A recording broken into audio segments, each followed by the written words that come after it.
그러면은 기도하고 저희들 다시 공부 시작하도록 그렇게 하겠습니다. 살아계시는 우리 아버지 하나님, 오늘도 저희들을 주의 전에 불러주신 은혜를 인하여 감사와 찬양을 드립니다. 아버지 하나님, 여기에 하나님의 은혜로 구원해 주시고 또 하나님을 사랑하며 또 그 말씀을 사모해서 아버지 모이기에 힘쓰시고 또 하나님의 말씀으로 믿음을 굳건하게 해서 또 다른 이들을 하나님의 말씀으로 섬기는 이 귀한 훈련장에 이 복되고 귀한 분들을 불러주셔서 아버지 감사합니다. 아버지 하나님, 이 말씀 공부가 우리 개인의 삶 속에 위로부터 나리는 큰 축복으로 임할 뿐만 아니라 우리가 다른 이들에게 축복이 되는 통로가 되도록 아버지 도와주십시오. 우리 아버지 하나님, 참으로 하나님께서 여기에 사랑하는 귀한 분들을 축복해 주시고 성령께서 오늘 이 말씀을 공부할 때 아버지 우리 가운데 역사해서 하나님의 거룩하신 뜻을 이루게 해 주시옵소서. 이곳에 모이신 사랑하는 이들의 가정과 그 자녀들을 축복하시고 그 가정에서 영위하시는 일터 위에 하나님의 은혜와 평강이 넘치시옵소서. 우리 주 예수 그리스도의 이름으로 기도드렸사옵나이다. 아멘. 네, 그러시면은 저희들 지난번에 교재 유임을 이렇게 드렸잖아요. 가지고 저희들 어디까지 했느냐면은 이쪽에 있는 성령 충만을 받은 초대교회 성도들의 특징은 열정과 헌신과 후함과 그리고 능력이었다. 여기까지 했죠? 대답을 안 하시네. 더 했습니까? 그 전에 했습니까?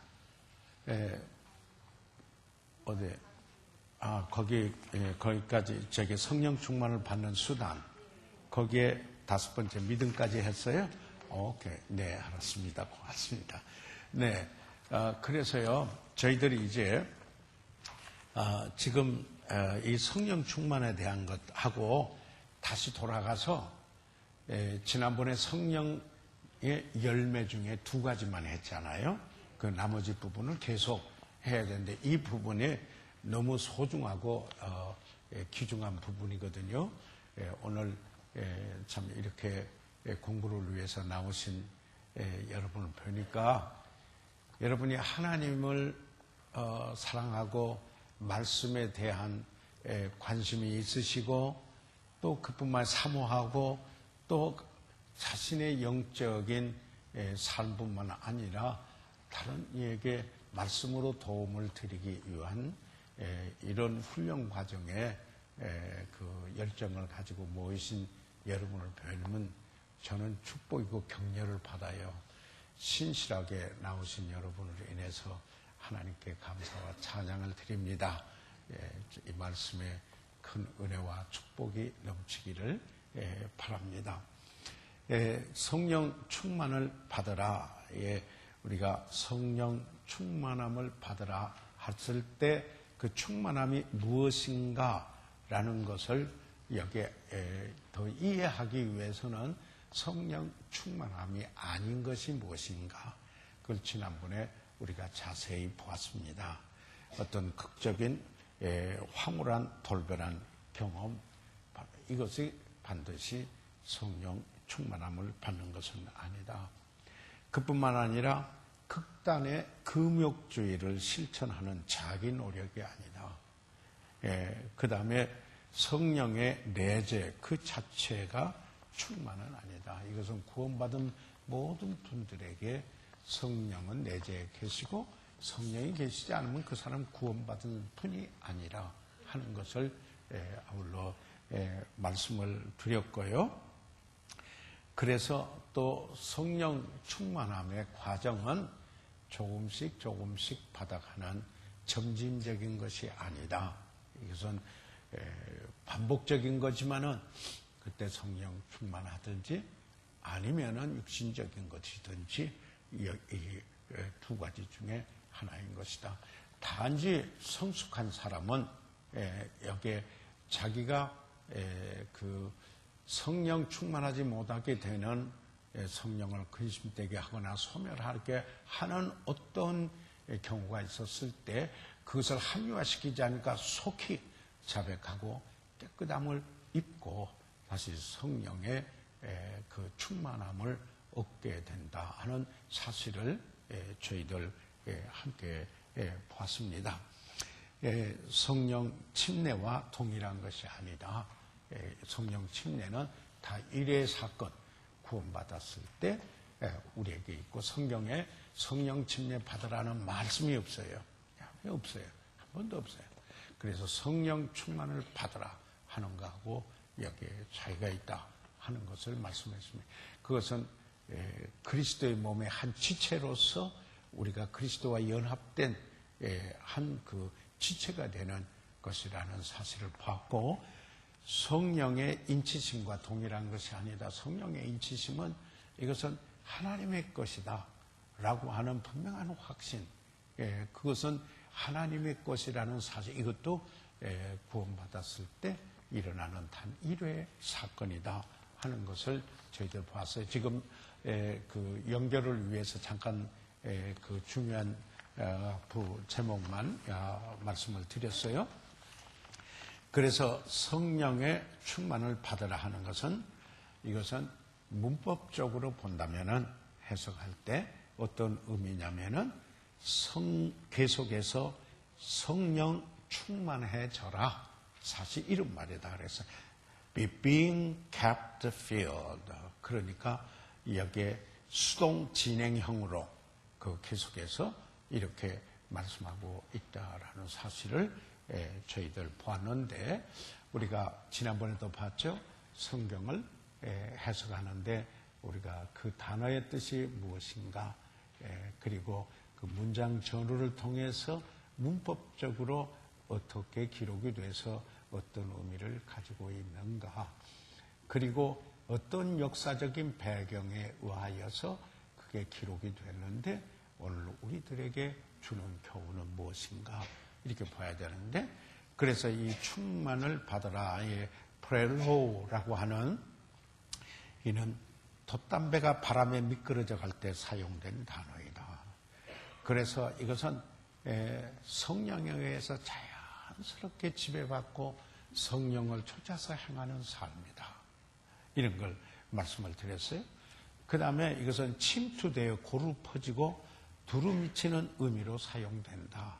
다시 말하면 소금을 절이게 되면은 거기에 고기면 고기, 음식이면 음식에 골고루 젖어들어서 맛을 내는 것처럼 우리들의 삶 전체에 스며드는 바로 그런 일이, 역사가 일어난다. 그뿐만 아니라 충만이라고 하는 그 뜻은 가득 찼다라는 것은 가득 찬 것으로 지배받는다 하는 뜻을 했어요. 분으로 가득 차면 분의 지배를 받아요. 그렇죠? 기쁨으로 가득 차면 기쁨의 지배를 받아요. 성령으로 가득 차면은 성령의 지배를 받는다. 그래서 이 단어에 세 가지 그 의미를 저희들 보면서 성령 충만을 받은 초대교회 그 성도들은 특징이, 그래서 헌신, 열정과 헌신이었습니다. 열정과 헌신이에요. 인생을 살아가면서 꿈을 이루는데 열정이 없이 꿈을 이루는 경우는 없다고 합니다. 여기에 passion and commitment. 그 초대 그리스도인들은 성령 충만했을 때 열정과 헌신이 있었습니다. 그리고 그들은 서로 사랑했습니다. 사랑이 넘쳤습니다. 그뿐만 아니라 그들은 generosity, 아주 후했어요. 이를테면 물질을 주고 나누고 드리는데 인색하지 않았어요. 성령 충만하면 드림에서 후회 이게 있어요. 그리고 그리스도인의 삶에 능력이 있다 하는 사실을 저희들 이렇게 보았습니다. 성령 충만을 받으라 할 때 지금 복습이에요. 그 밑에까지만 요약해서 쭉 연결을 위해서 하겠습니다. 뭐냐면 명령형이다. 그러니까 이것은 취사 선택의 문제는 아니다.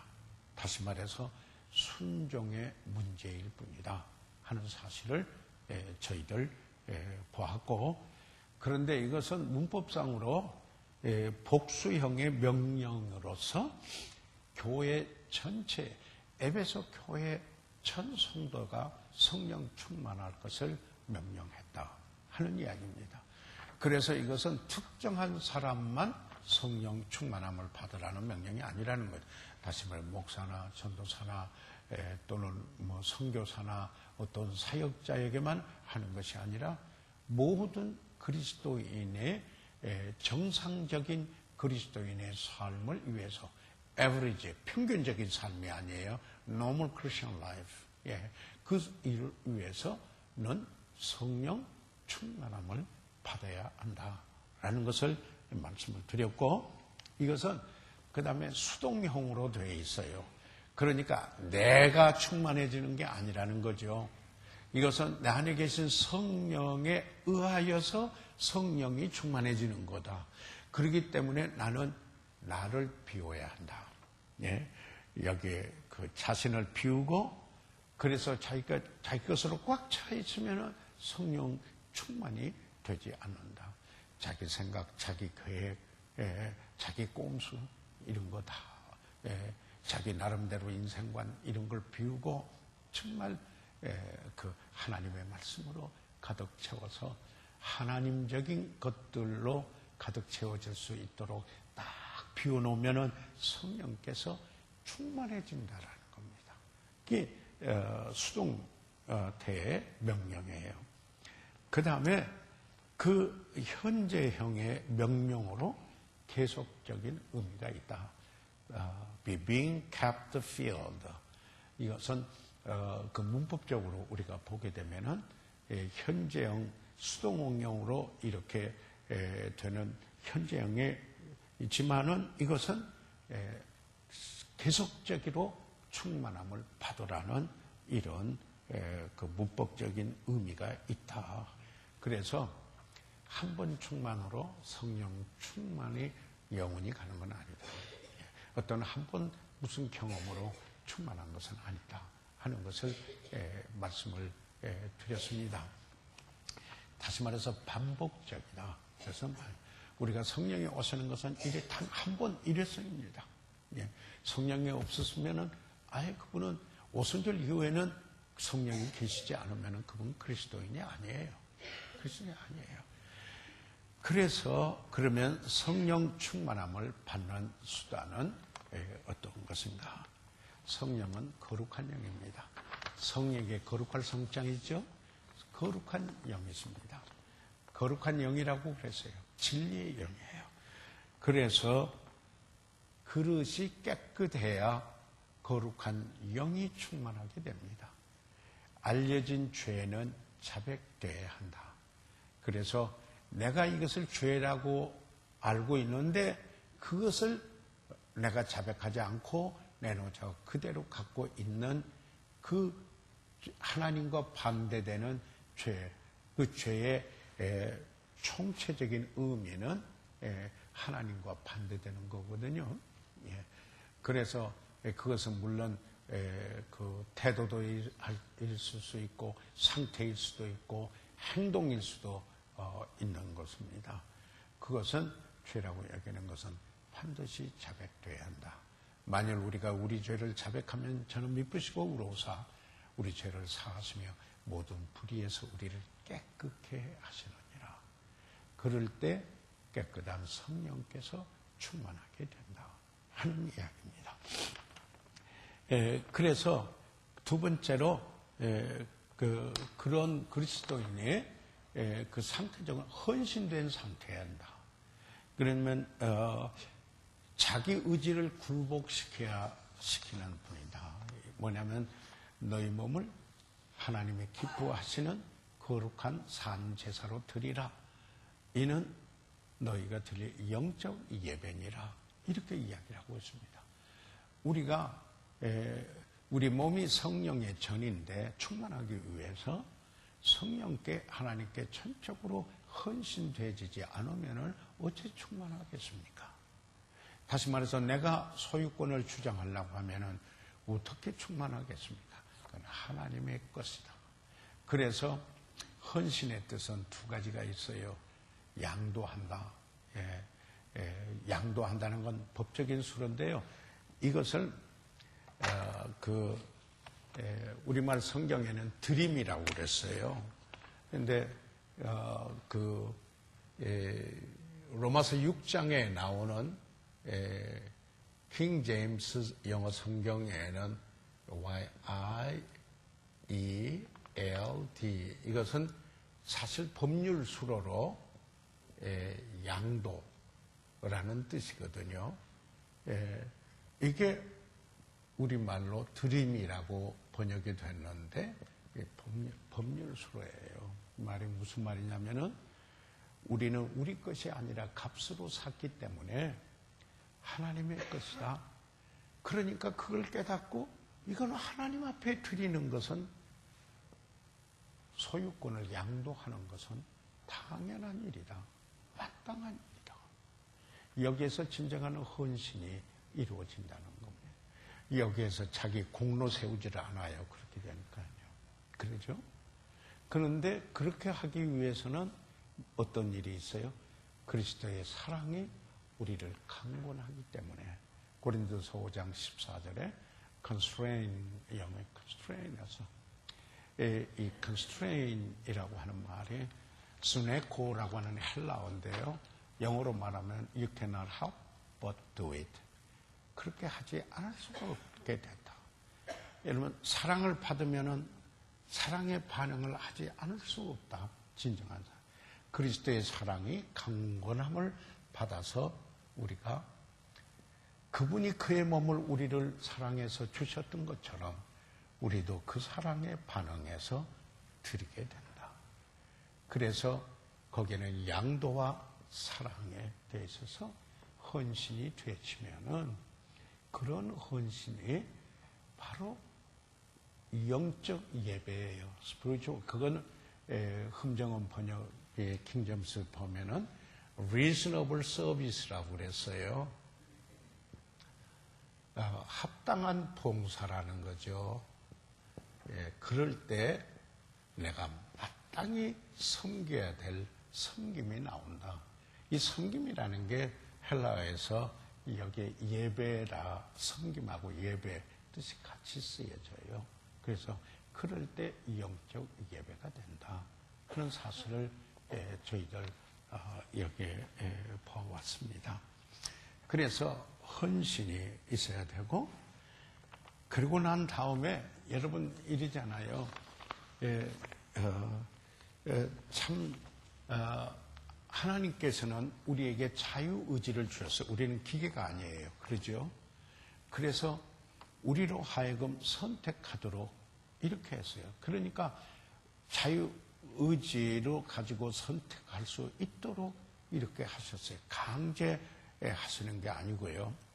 참 그래서 이 구원받은 것도 전적으로 하나님 쪽에서는 주권적인 의미가 있으시지만 하나님의 은혜고 우리가 회개하고 이 인간 측의 측면에서는 회개하고 그를 영접해야 돼.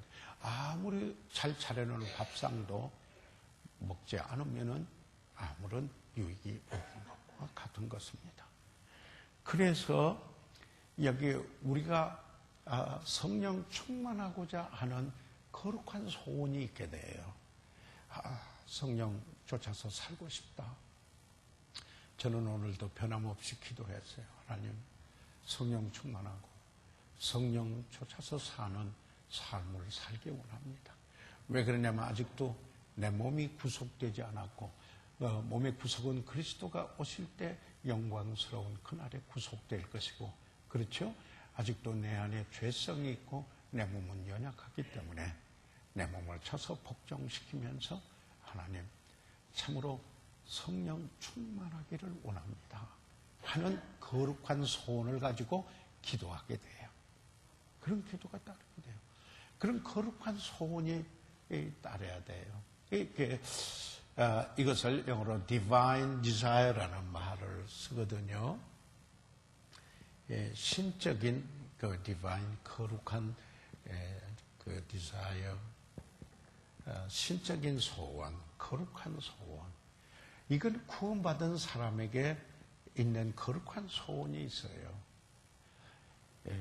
여러분, 하나님께 영광 돌리는 삶을 살고 싶다. 이게 구원받은 사람 안에 있는 거룩한 소원이에요. 여러분, 그런 소원이 있으면 아멘 해보세요. 네, 그렇지 않아요. 그런 소원. 그래서 성령 충만함을 받는 그 신앙 중에 이런 거룩한 소원이 있어야 돼요. 거기에 대한 가치도 모르고, 그리고 그 주님에 대한 그 명령에 대한 순종한 저기도 없고, 그런데 거기에 성령 충만함이 되겠어요? 안 된다 이 말이죠. 네. 그래서 거룩한 신적인 소원, 거룩한 소원, 성령 충만하고자 하는 이런 소원이 여러분 속에 있어 기도하게 돼요. 기도하게 돼요. 그뿐만 아니라 여기에 말씀이 풍성하게 거해야 돼요. 늘 말씀을 드렸죠. 에베소서 5장 18절 이하하고 골로새서 3장 16절 이하를 보면은 성령의 충만함에 결과하고, 그리고 하나님의 말씀이 풍성히 거하는 것에 결과하고 똑같이 바울에서 에베소에는 성령 충만할 것을 말했고, 골로새 교회는 바울이 그리스도의 말씀이 너희 가운데 풍성히 거하여 라고 이렇게 이야기를 했습니다. 그래서요, 보세요. 지속적인 성령 충만을 위해서는 하나님의 말씀이 풍성히 거하도록 해야 하는 것입니다. 아멘. 하나님 말씀 들어야죠. 하나님 말씀 읽으셔야죠. 하나님 말씀 공부하셔야죠. 하나님 말씀을 외세하죠. 그 하나님의 말씀을 주야로 묵상하셔야죠. 그러지 않아요? 그래서 내 삶에 적용하셔야 하지 않아요? 여기에서 그 변화가 오는 거 아니겠어요? 여기에 그래서 성령 충만함에 지속적으로 되어지기 위해서 가장 중요한 것은 그리스도의 말씀이 풍성히 거하도록 가야 한다 하는 사실입니다. 다섯 번째 여기에 있는 게 뭐냐면, 그럴 때 그 다음에 중요한 것은 믿음으로 주장해야 된다. 그래서 claim it by faith라는 말이 있어요. 그러니까 뭐냐면 우리는 믿음으로 사는 사람들입니다. 맞습니까? 자, 보세요. 우리가 하나님 말씀을 믿어서 예수 그리스도를 구주로 믿으면은 구원받았다라고 믿습니다. 여러분 그렇게 믿어요? 그리고 그 믿음의 확신을 가지고 사는 게 하나님께 영광을 돌리는 거예요. 말씀대로요. 예. 그와 같이 우리가 믿음에서 믿음으로, 그러니까 분명히 이런 그 말씀에 분명한 상태 내가 있으면 그 다음에는 믿어야 돼요. 주님께서 나에게 성령 충만하시고, 그리고 성령의 능력으로 내 삶 속에서 행하시게 하신다 하는 걸 믿음으로 주장해야 돼. Claim it by faith. 믿음으로 그것을 주장해야 돼. 우리는 하나님의 귀중한 약속이 많이 있는데, 그런데 믿지 않으면 아무 소용이 없어요. 그죠? 그래서 믿음으로 아브라함이 그 믿음 때문에 하나님을 영화롭게 했어요. 여러분, 성령이 하시는 일 중에 하나가 하나님을 영화롭게 하시는 일이에요. 그래서 우리가 믿음이 있어야 됩니다. 하나님의 말씀 그대로 이루어진 것에 대해서 믿음으로 주장해야 됩니다. 그러나 그 다음에 범죄하게 됐을 때 어떻게 하나요? 여기에 성령 충만은 반복적인 거예요. 금방 다시 이와 같은 어느 부분에 해당되는 건가 따라서 주님 앞에 바로잡고 자백하고 그리고 나면 막 또 의심은 내가 성령 충만했나 안 했나 이런 게 아니고 하나님의 약속대로 믿음으로 주장하셔야 한다 이 말입니다. 이게 다 중요해요. 내가 자백했으면 뭐예요? 하나님이 깨끗게 해주셨다 믿어야 합니다. 맞습니까? 바로 그런 겁니다.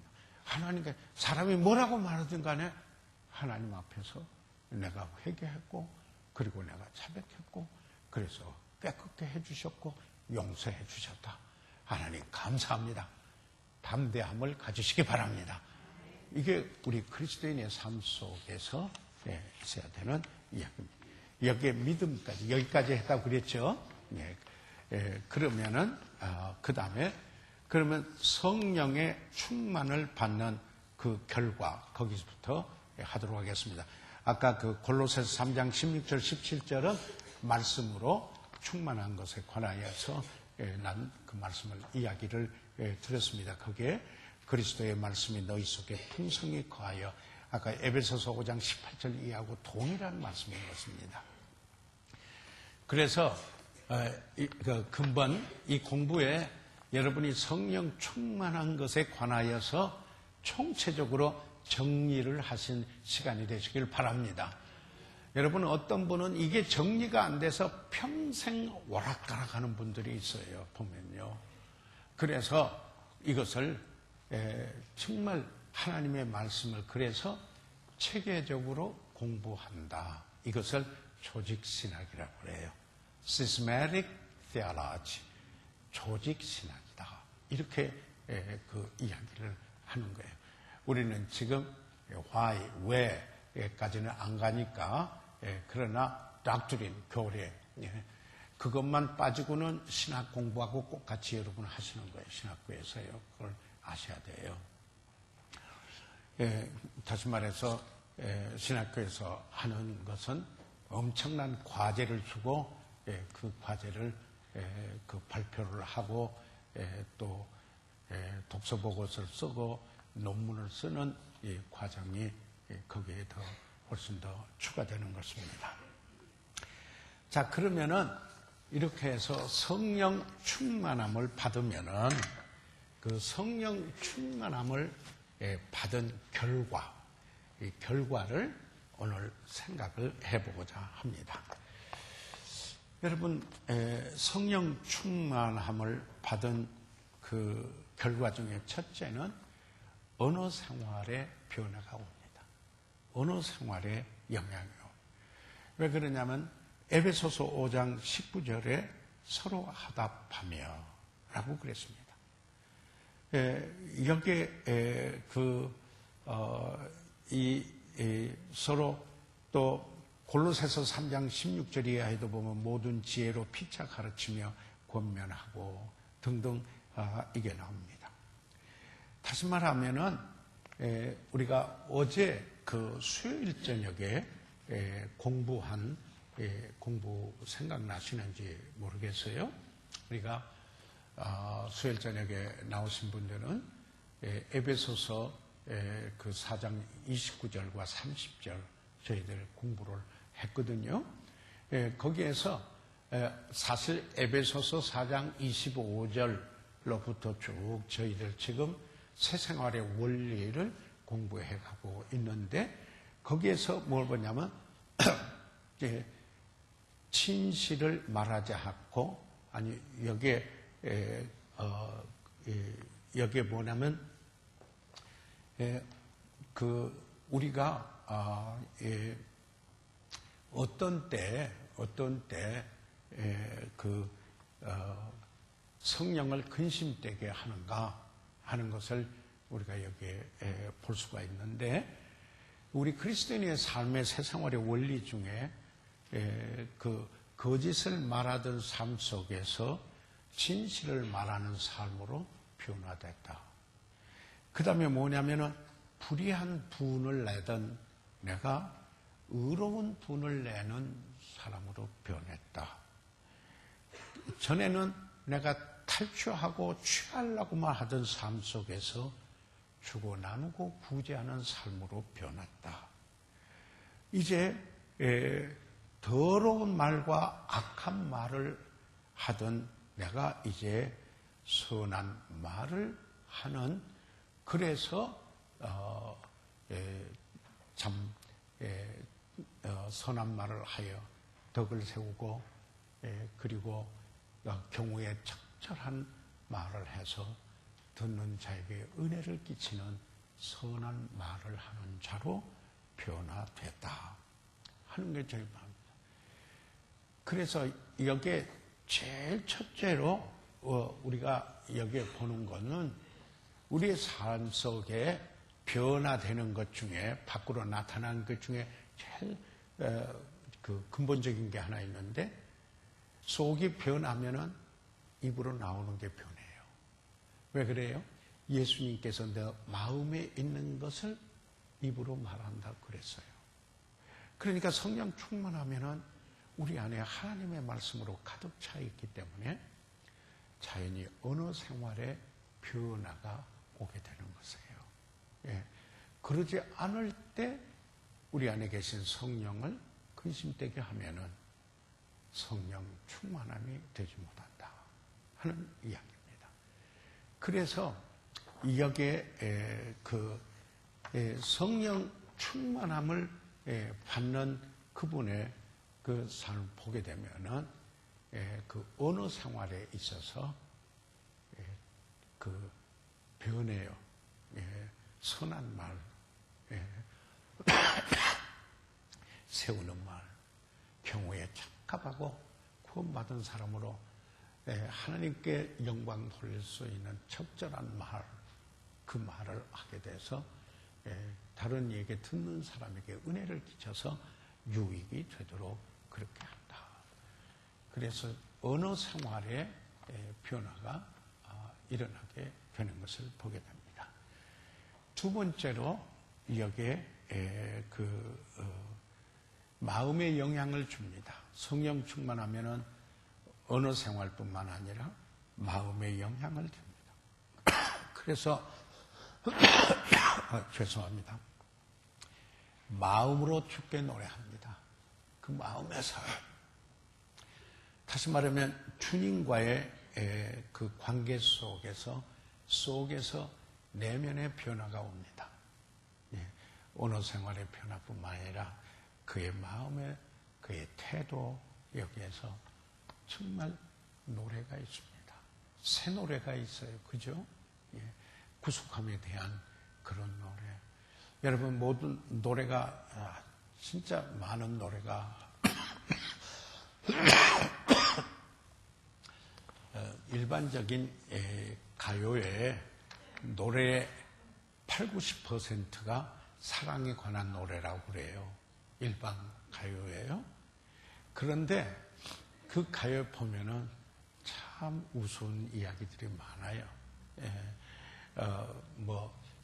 가요 해가지고 남자 여자 사랑에 대한 거 한다고 해서 50년대부터 이렇게 하는 프로그램 한다고 하는 그 내용 가사들을 보게 되면은 참 너무나도 싱거운 그런 그 가사들 이야기들이거든요. 우리가 주님의 사랑을 몰랐다면 거기에 그냥 빠질 수도 있겠는데 저게 사랑이야 하게 분별력을 갖게 되는 것입니다. 그런데 우리에게는 마음의 노래가 있게 됩니다. 어떤 노래예요? 주님을 찬양하는 노래가 있습니다. 그리고 신령한 노래, 그 진리를 노래로 표현하는 마음의 변화가 일어나게 됩니다. 그뿐만 아니라 세 번째, 감사하는 사람이 됩니다. 이것은 범사에 항상 하나님께 감사한다. 에베소 5장 20절에 하나님과의 관계에서 감사하는 사람이 되는 것입니다. 늘 제가 말씀드리죠. 은혜를 입은 사람의 특징은 절대로 감사입니다. 이 감사가 있네요. 그래서 이 은혜에 대해서 깊이 빠져보지 않은 사람은 감사의 깊이를 잘 몰라요. 그래서 우리 그리스도 하나님의 가장 뛰어난 특징이 은혜이잖아요. 그러면 우리 삶 속에 가장 두드러진 특징도 은혜스러워야 돼요. 그것은 감사인 거예요. 늘 제가 말씀드리죠.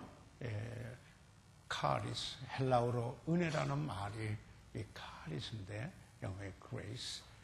하나님 쪽에서 베풀어서 받은 그 은혜는 받을 자격이 없는데 우리에게 거저 주어주신 은총이야. favor. 은총이에요. 그런데 그 은혜를 하나님께 감사하리로다 하는 성경에 많이 나와요. 거기에 나올 때 전부 원어로는 카리스, 하나님의 은혜로다 이런 뜻이에요. 그런데 그 뜻이 감사예요. 감사. 그래서 이것은 그 은혜를 받은 사람이 하나님을 향하여서 은혜를 말할 때는 감사의 뜻이에요. 그러니까 이걸 잘 우리가 이해해야 돼요. 그런데 그 은혜를 입은 사람이 그 삶 속에서 뭐예요? 나타나는 것, 은혜가 나타나는 것, gracious 나타나는 게 뭐예요? 듣는 자에게 은혜가 되도록 은혜를 끼치게 하라. 고난이 애매히 고난을 받아도 하나님을 생각함으로 참으면 이는 아름다우니라. 아름다움이에요. beauty예요. 아름다움이에요. 그래서 그리스도의 은혜는 할 때 그 은혜는 성령의 열매를 많이 이야기해요. 다시 말해서 그리스도의 아름다운 인격을 이야기해요. 그런 의미가 있어요. 이게. 그래서 참 이 은혜를 안다고 하는 것, 경험했다라는 것 엄청난 의미인 거예요. 그래서 그 네 번째로 너희 은혜는 너희의 은혜라 하는 말을 성경에 보면은 드림에 대해서 이야기할 때가 있어요. 카리스. 그런데 그때는 뭐냐면 후함이에요. 후함. 리벨라리티라는데 후하게 드리는 거예요. 주고 나누는 후함이에요. generosity라고도 하죠. 그런데 드림에서는 liberality, 풍성하게 자기 주고자 나는 거예요. 그래서 이렇게 후함으로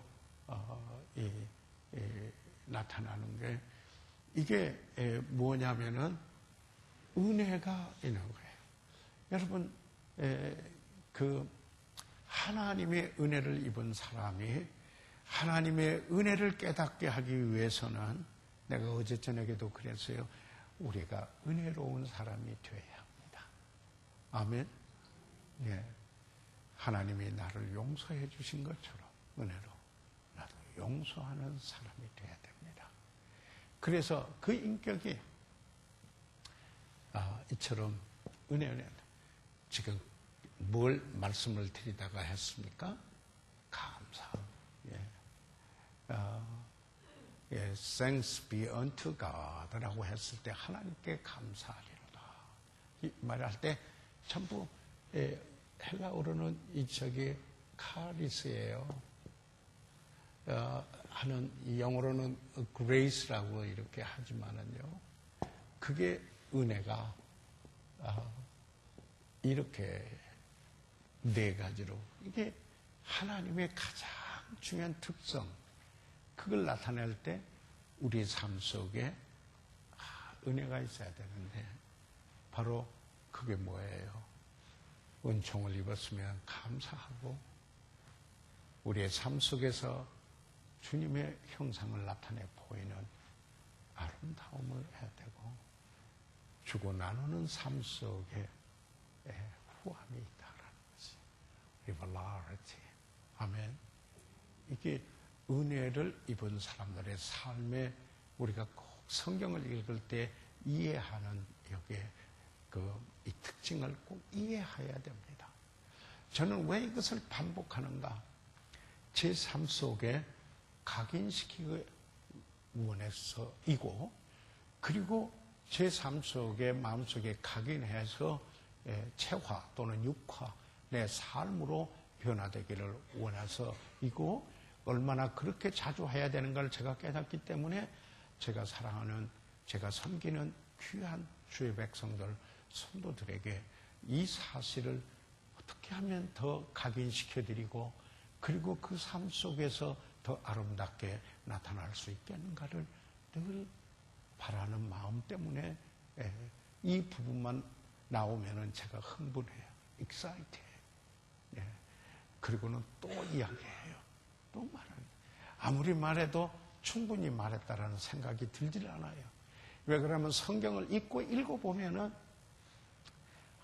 정말 이 놀라운 사실을 보게 되기 때문인 것입니다.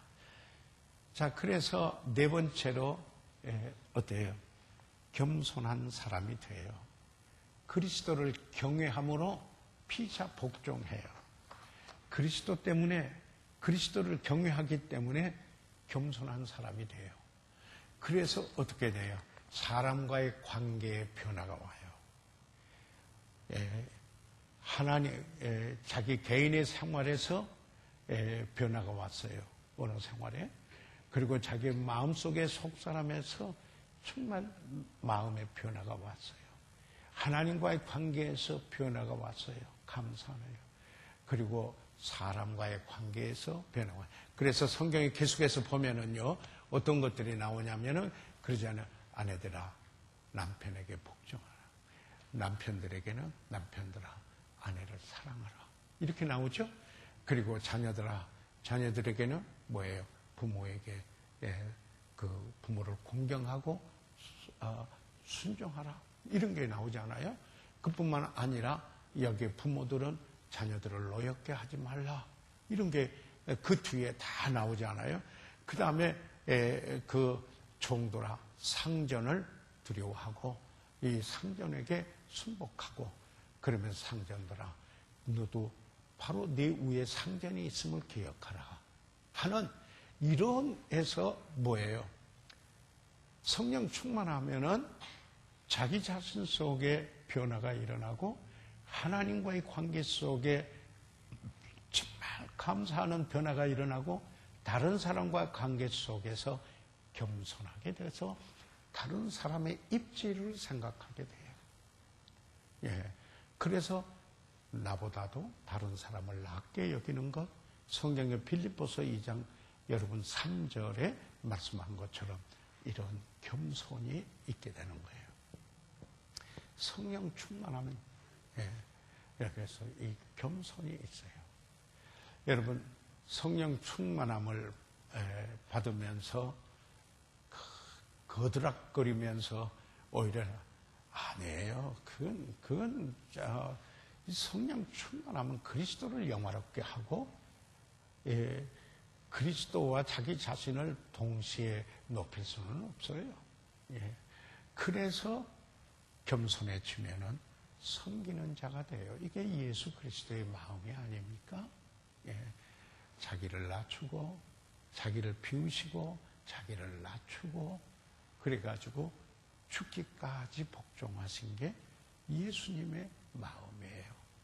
여러분 이 성경에서 말씀하고 있는 것을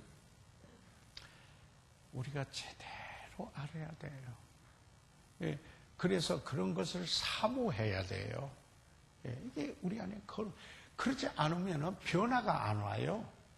그런 말씀에 우리가 늘 어떤 게냐면 하나님 말씀 앞에 그의 임재하심을 경험하게 되면은 하나님께서 이 부분에 나에게 이렇게 말씀하신다.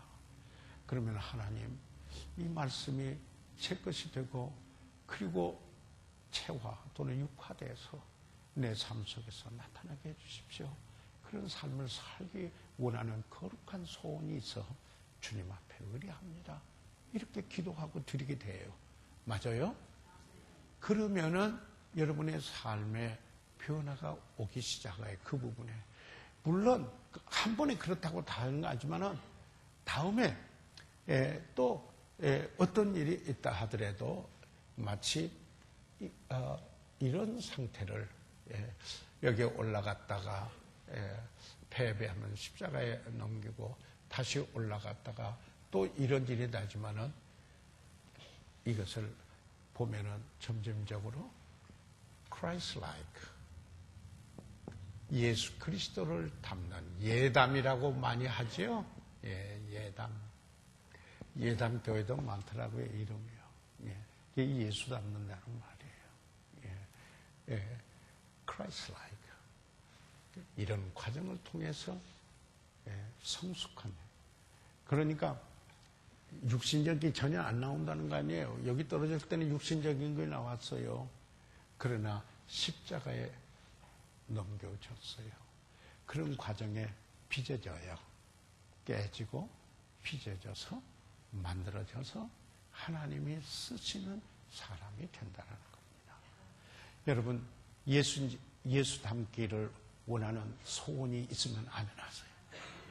그러면 여러분의 삶이 달라져요. 그런 소원이 있어야 돼요. 이 거룩한 소원이, 아까 그랬잖아요. Divine desire. 거룩한 소원이 있어야 돼요. 네. 여호와께 의뢰하라. 여호와를 기뻐하라. 그리고 여호와를 의뢰하라. 그리하면 내 마음의 소원을 이루어 주시리라. 시편 37편에 그렇게 말했어요. 이게 참 중요한 거예요. 예. 그래서 계속 나가보겠습니다. 그러면은 그 다음에 성령 충만한 그리스도인이 어떤 일을 합니까? 보면은 자기 자랑 안 해요. 내가 성령 충만했다. 그런 거 아니에요. 뭐 성령 그러지도 않아요. 뭐예요? 그리스도를 영화롭게 하는 거예요. 자, 이제 내가 가서 다른 보혜사를 너에게 보내주겠다. 그런데 그 다른 보혜사 성령이 나를 영화롭게 할 것이다. 그래서 그리스도를 영화롭게 하는 그런 삶이 되게 돼요. 보게 되면은 그리스도를 영화롭게 해요. 그래서 주님을 영화롭게 해요. 그러니까 그 조지 뚜레트 목사님이라고 하는 분 제가 설교할 때도 인용을 했습니다만은 미국의 달라스에 있는 제일 침례 교회에서 47년간을 목회를 하신 분이었어요. 그분이 나중에 연세가 많아서서 저기 하다가 의식이 왔다 갔다 했어요. 그래서 자기 그 간호사에게 오랜 친분이 있는 분에게 딱 얘기를 했어요.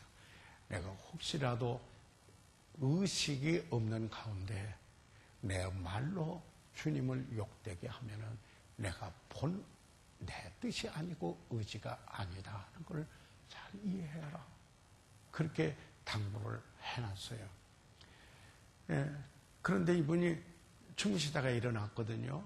그래서 이 간호사가 아주 이제 오랫동안 목사님을 살펴주신 분이었기 때문에 그 목사님에게 좀 농을 하고 싶었어요. 그래서 뭐라고 하냐면, 아니 목사님, 아무리 주무시더라도 아무리 모르신다고 그렇게 말씀하세요. 그랬더라고요. 한번 그 목사님 놀려주고 싶어요. 그랬더니 이 조지 뚜레트 목사님이 내가 모르는 사이에도 만약에 주님을 욕되게 하는 말을 했다면은 나는 슬프고 슬프다고 우시더라는 거예요. 그래서 제가 농이었습니다라고 이렇게 말씀해 했다고 하는 그 일화가 있어요. 여러분, 이제 연세가 많이 드시고 그렇게 되면 우리가 무슨 일을 할지 잘 모를 때가 있잖아요. 그럴 때 딱 주변 사람들에게 이야기를 해 놓으십시오. 내가 만약 실수하는 일을 하더라도 이건 내 본심이 아니다. 정말 나는 주님을 영화롭게 한다. 아멘. 그런 그 마음에 그 가짐이 있어요. 성령 충만하면은 그리스도를 영화롭게 하고자 해요. 그리스도를 영화롭고자 해요. 그뿐만 아니라 그 다음에 뭐냐면은 그리스도를 manifestation of Christ라고 해요. 왜냐하면 그리스도를 나타내는 삶을 해요. 그게 성령 충만한 그리스도의 은혜, 그리스도를 담는 9가지 특징. 우리가 이제 되돌아가서 이제 공부하게 되겠는데 그런 게 거기에 보여지게 돼요. 그리스도를 해놔요. 그래서 뭐냐면 저분 보니까 예수 닮으려고 하는 분이구나. 이렇게 완벽하게 예수 닮은 것은 나중에 영광스러운 그날에 돼요. 그러잖아요. 우리 몸까지 구속함을 받았을 때, 그때는 우리 몸의 연약함도 없어질 때, 죄 자체로부터 건짐을 받고 여기에 그럴 때, 그때가 올 거고 그때를 우리는 바라보고 사는 겁니다. 그런데 그런 주님을 닮아가고 나타내 보이는 그런 삶을 여기에 저분이 살려고 하고 있다. 저분을 보면은 그리스도의 은혜를 참 느끼게 한다. 이게 뭐예요? 성령 충만한 사람들에게서 우리가 볼 수 있는 바로 그 특징인 것입니다. 아멘. 그러면서 그 다음에 뭐예요? 능력 있는 삶을 살아요. 무슨 능력이냐면은 전도의 능력이 있어요. 이 성령 충만, 성령이 너에게 임하시면은, 그렇죠? 너희가 권능을 받고, 권능을 입고, 뭐라고 그랬어요? 예루살렘과 온 유대와 사마리아와 땅끝까지 이르러 내 증인이 되리라. 사도행전 1장 8절이에요. 그분은 자연스럽게 구령하고 전도하는 능력이 있어요. 구령하고 전도하는 능력이 있어요. 그분은 그 보면은 꼭 영혼이 붙어요. 영혼을 인도해야 돼요. 이게 정말 성령 충만한 분 가운데서 나타나는 특징이다 하는 사실입니다. 아멘. 이 사실을 여러분 꼭 기억해 주시기. 이거 성경적으로 우리가 사도행전에서 볼 수 있는 거예요. 지금 이걸 종합적으로 제가 참고합해서 성령 충만함의 결과에 대하여서 여러분 말씀을 드리고 있는 겁니다. 자, 그러면은 저희들 이 성령 그 다음에 공부할 때 성령의 열매에 대하여서 나머지 들어가겠는데 오늘 여기에 그러면 이 성령에 대한 이 범죄 이것을 좀 생각하지 않을 수가 없어요. 그러면은 성령에 대하여서 범죄하는 것을 우리가 성경에 읽어보면은 4가지 것을 말하고 있어요. 4가지 것을 말하고 있어요. 첫째는 무엇을 말하느냐면은 성령을 거스린다. 거스림이에요. 거스림 영어로는 resist, 거역한다. 뭐 이런 뜻이에요. 저항한다, 한다.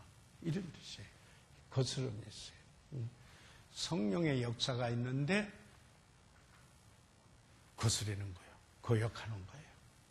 이거는 성령은 예수 그리스도를 영화롭게 하고 주님을 믿도록 역사하는데 회개하고 그걸 거절하는 거예요. 복음을 들을 때 거절하는 거예요. 이걸 성령을 거스린다. 이렇게 이해하세요. 이게 우리말의 뉘앙스 때문에 사람들이 많이 혼돈을 해요. 어떤 혼돈을 하느냐면은 우리가 거듭나야 된다. 그러니까 우리나라 말에 거듭난다는 건 거듭나고 또 나고 또 나고 또 나야 되니까 날마다 거듭나게 해주십시오. 우리말로는 말이 되는지 모르지만 성경적 의미로는 그건 엉터리 기도거든요. 왜냐하면 거듭나는 것은 일생에 한 번이에요. 위로부터 난 거예요. 거듭난다는 게 born again, 두 번째 났다. 위로부터 태어났다. 하나님으로부터 났다. 그건 딱이야. 우리가 부모에게 육신적으로 태어났을 때 한 번이라면 그 다음에 성령으로 하나님으로부터 태어날 때 딱 두 번째인 거예요. 그런데 우리말에 거듭이라는 말 때문에 사람들이 혼란을 일으키는 수가 있어요. 그래서 그 뜻을 잘 알아야 돼요. 그와 같이 성령을 거스려. 그러니까 모든 그리스도인들이 성령을 거스리는 것으로 그냥 생각을 하는데 여기서 말하고 있는 말의 뜻은 사도행전 7장 51절에 그 뭐냐면 목이 곧고 마음과 귀에 할례를 받지 못한 사람들아. 목이 곧아요. 네. 마음의 할례는 뭐냐면 마음의 가족을 쪼개지 못한 사람이에요. 회개치 않은 사람이에요. 그 못한 사람들아, 너희가 항상 성령을 거스려 너희 조상과 같이 너희도 하는도다. 그래서 성령을 거스려 가지고 예수 그리스도를 구주로 믿지 않고 거절한다. 이렇게 하는 겁니다. 그래서 이것은 복음을 들을 때 예수 믿지 않고 거스리는 것, 성령을 거스리는 게 이게 믿지 않는 사람들이 성령에 대하여서 범하는 죄입니다. 그걸 잊지 마시면 혼돈해서는 안 됩니다. 그 다음에 두 번째로 이 회방이라는 게 나옵니다. 여기에 이것은 성령을 회방하는 자, 누구든지 성령을 회방하는 자는 사심을 영원히 얻지 못하고 영원한 죄에 처하느니라. 이건 구원을 잃는다는 말이 아니에요. 구원은 이룰 수가 없어요. 그 안에 성령으로 거듭나서 그 안에 성령께서 계시는 건데 여기에서 이 회방은 역시 구원받지 않은 사람들이 범하는 죄인데 이런 거예요. 잘 보세요. 복음을 들을 때마다 계속 거절해요. 그래서 나중에 모독을 해요. 성령에 대한 모독을 해요. 그리고 나서 결과적으로는 어떻게 되냐면 다시 구원받고 싶은 생각조차 나지 않아요. 모독을 해요. 들어도 전혀 생각이 해요. 이것은 구원받지 아니한 사람들이 성령에게 범죄했을 때 이야기예요. 그러나 그 다음에 이제 그리스도인과의 관계에 대해서 이야기할 때는 여기에 뭐가 있냐면은 성령을 근심되게 하는 거예요. 성령을 근심되게 grieve 하는 이야기예요. 이것은 성령을 근심되게 하는 것은 이것은 근심이나 애정의 수로예요. 애정의 수로예요. 예를 들자면은 내가 사랑하지 않는 어떤 사람이 나에게 잘못하면은요, 분이 나요. 폭발하고 분이 나요. 그러나 내가 사랑하는 어떤 분이 나에게 잘못했을 때는 슬퍼져요. 슬퍼져요. 그래서 바로 이게 성령께서 우리를 사랑하시는 사랑의 영이세요. 예, 성령께서 사랑의 영이시니까 어떻게 되는 거예요?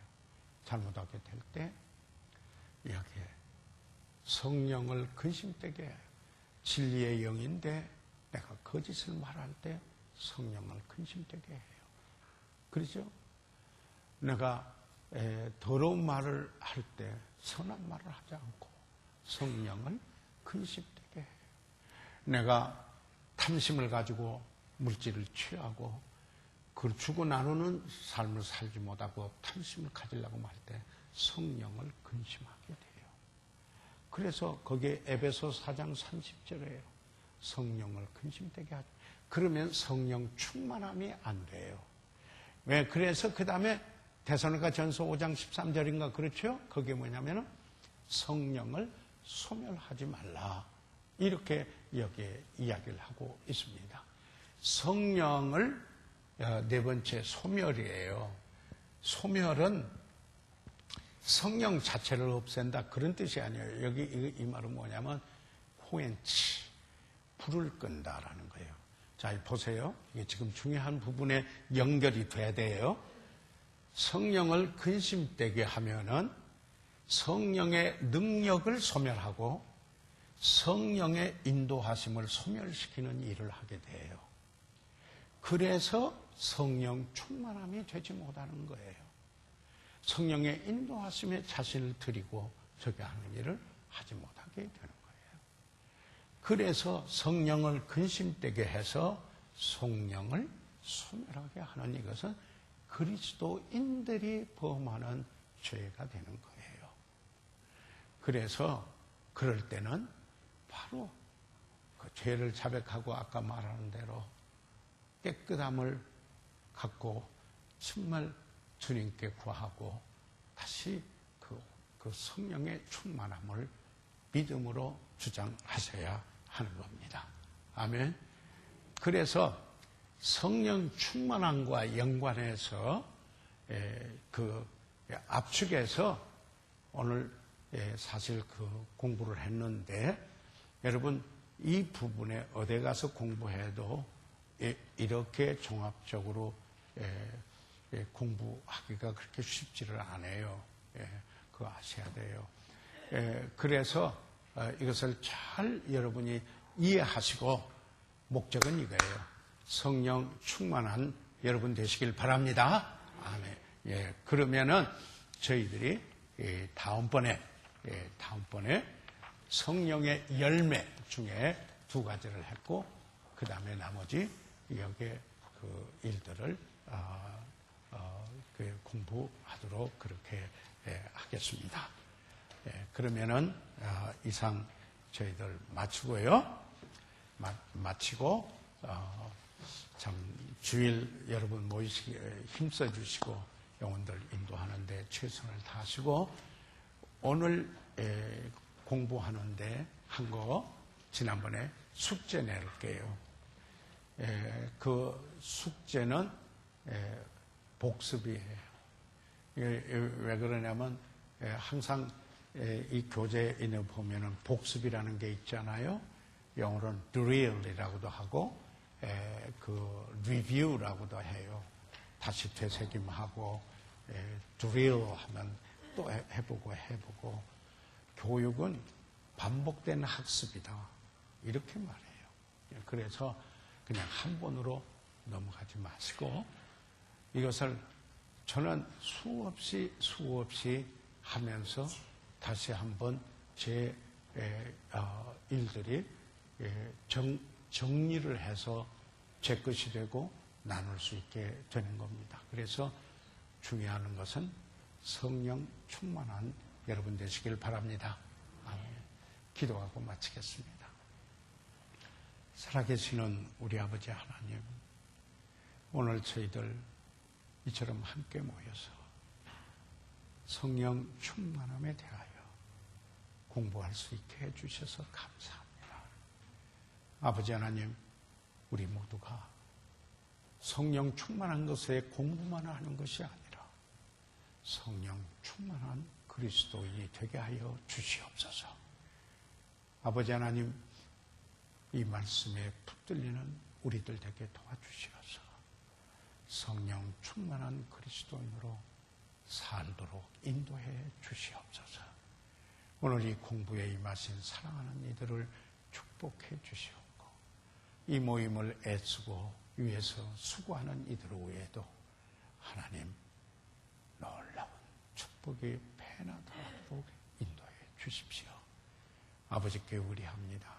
예수 그리스도의 이름으로 기도드려 사옵나이다.